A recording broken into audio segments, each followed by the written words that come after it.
Imaginează-ți că universul îți șoptește ceva. Coincidențe stranii care se repetă, aceleași cifre apărând iar și iar pe ceas, vise care prind viață în realitate. Te-ai întrebat vreodată dacă aceste întâmplări nu sunt doar simple coincidențe? Cu toții am trăit momente care n-au făcut pielea de găină. Te gândești intens la un prieten vechi și exact atunci primești un mesaj de la el. Sau îți apare mereu același număr oriunde privești. Inima îți șoptește că nu poate fi doar o întâmplare. Ți s-a întâmplat vreodată să visești ceva, iar apoi acel lucru să ți se întâmple a doua zi? Ai simțit fiori întrebându-te dacă nu cumva universul încearcă să îți transmită un mesaj? Gândește-te acum la un simbol sau un număr care are o însemnătate pentru tine. Poate fi orice. O floare, o melodie sau un număr norocos. Ține-l minte pe tot parcursul acestui video. Cine știe, s-ar putea ca exact acel simbol sau număr să-și facă apariția într-un mod special când te aștepți mai puțin. Să fie oare o coincidență sau un semn din univers special pentru tine? Ce sunt coincidențele repetitive și sincronicitățile? Psihanalistul Carl Gustav Jung a introdus termenul de sincronicitate pentru a descrie coincidențele semnificative care par conectate, deși nu există o cauză directă între ele. Cu alte cuvinte, sincronicitatea este sentimentul acela ciudat că două sau mai multe evenimente aparent fără legătură totuși se potrivesc într-un mod plin de sens. Pentru a înțelege mai bine, să ne gândim la un exemplu chiar din experiența lui Jung. În timpul unei sesiuni de terapie, o pacientă foarte rațională îi povestea un vis despre un scarabeu auriu, un simbol foarte rar pentru ea. Chiar în clipa aceea, Jung a auzit o bătaie ușoară în fereastră. Când a deschis-o, în cameră a zburat un gândăcel auriu-verzui, foarte asemănător cu un scarabeu. Imaginați-vă surpriza. Visul femeii se materializase într-un mod neașteptat. Această coincidență incredibilă i-a zdruncinat scepticismul și a deschis-o către noi perspective. Jung a numit astfel de evenimente sincronicități, semne pline de sens, prin care parcă lumea interioară formată din gânduri și vise și lumea exterioară se sincronizează.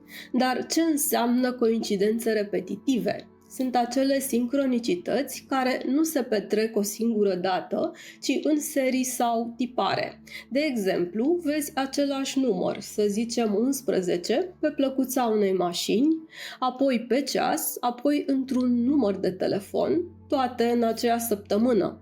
Sau poate întâlnești de 3 ori în locuri diferite aceeași melodie, exact când te gândești la o persoană dragă.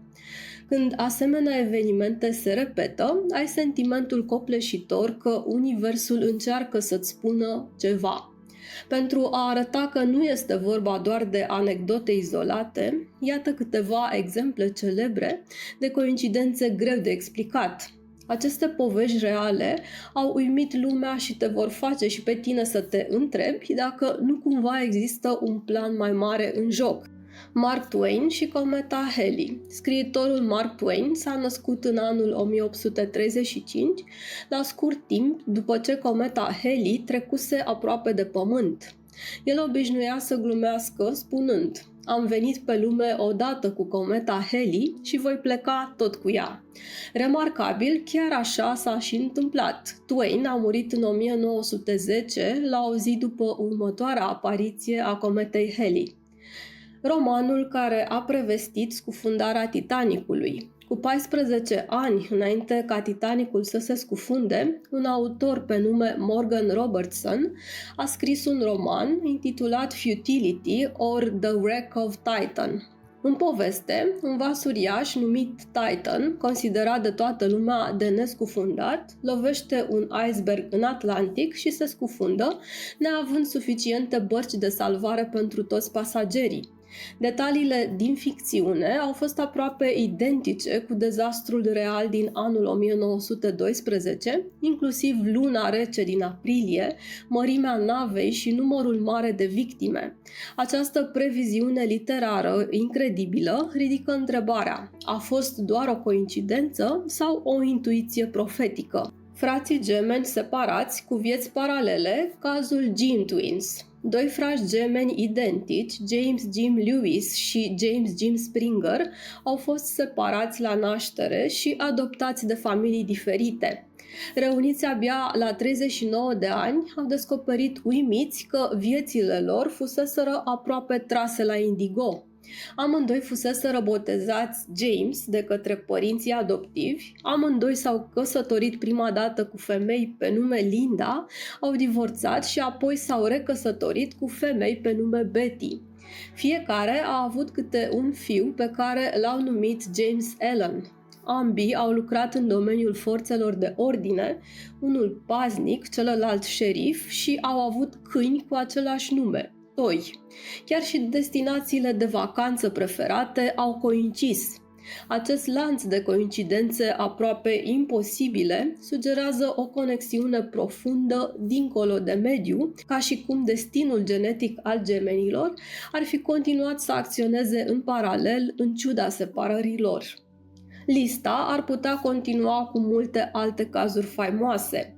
Coincidențele bizare din viețile președinților Lincoln și Kennedy, oameni care au supraviețuit în mod repetat unor dezastre. Spre exemplu, Violet Jessop, supranumită Miss Unthinkable, care a supraviețuit scufundării a 3 nave, sau întâmplări uluitoare precum 2 persoane cu același nume, cazate din greșeală în aceeași zi, în același hotel. Aceste exemple ne arată că sincronicitatea nu e doar o iluzie personală, uneori se manifestă atât de clar încât sfidează orice explicație convențională. De ce apar aceste coincidențe repetitive în viața noastră? Ce ar putea însemna ele? Perspectiva spirituală. Pentru mulți oameni interesați de dezvoltare personală și spiritualitate, coincidențele repetitive sunt considerate mesaje de la univers sau semne trimise de o putere superioară, cum ar fi Dumnezeu, îngeri păzitori sau ghizi spirituali. De exemplu, dacă vezi mereu ore fixe, unii cred că acestea sunt numere de înger, un fel de confirmare că ești pe drumul cel bun sau că trebuie să fii atent la gândurile tale în acel moment. La fel, găsirea repetată a unor pene albe sau apariția unor fluturi poate fi interpretată ca un salut de la persoane dragi dispărute sau ca un semn că ești protejat. Din punct de vedere spiritual, sincronicitățile sugerează că nimic nu e întâmplător și că universul comunică cu tine, îndrumându-te sau răspunzând la întrebările tale lăuntrice. Perspectiva psihologică. Pe de altă parte, psihologia ne spune că mintea noastră subconștientă joacă un rol important.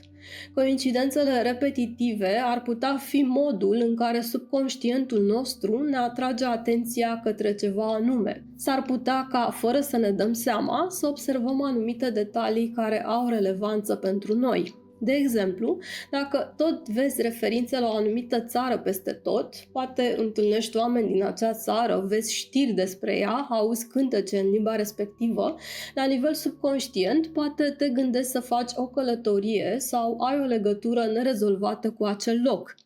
Psihicul tău selectează din multitudinea de informații acele elemente care rezonează cu preocupările tale interne, scoțându-le la suprafața atenției. Carl Jung considera că sincronicitățile reflectă o aliniere între starea noastră psihică interioară și evenimentele exterioare, ca și cum lumea din afară oglindește lumea dinăuntru.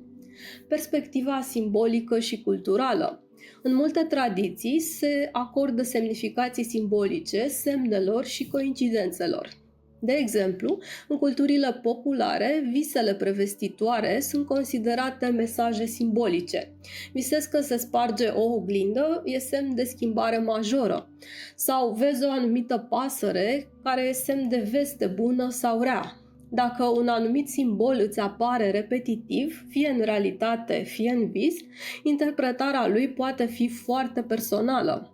Sincronicitățile ne invită să devenim detectivi de simboluri, să căutăm ce reprezintă acel simbol pentru noi.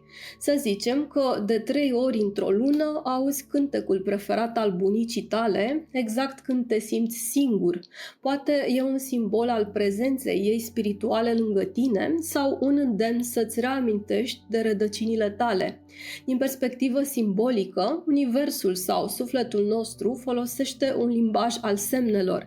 Fiecare coincidență repetată este ca o mică ghicitoare pe care viața ne oferă, iar noi suntem cei chemați să-i dăm sensul în contextul propriei noastre existențe. În realitate, aceste interpretări spirituale, psihologice, simbolice nu se exclud reciproc. Ele pot coexista. Poți crede că universul îți trimite un mesaj și, în același timp, să recunoști că mintea ta joacă un rol în a observa acel mesaj.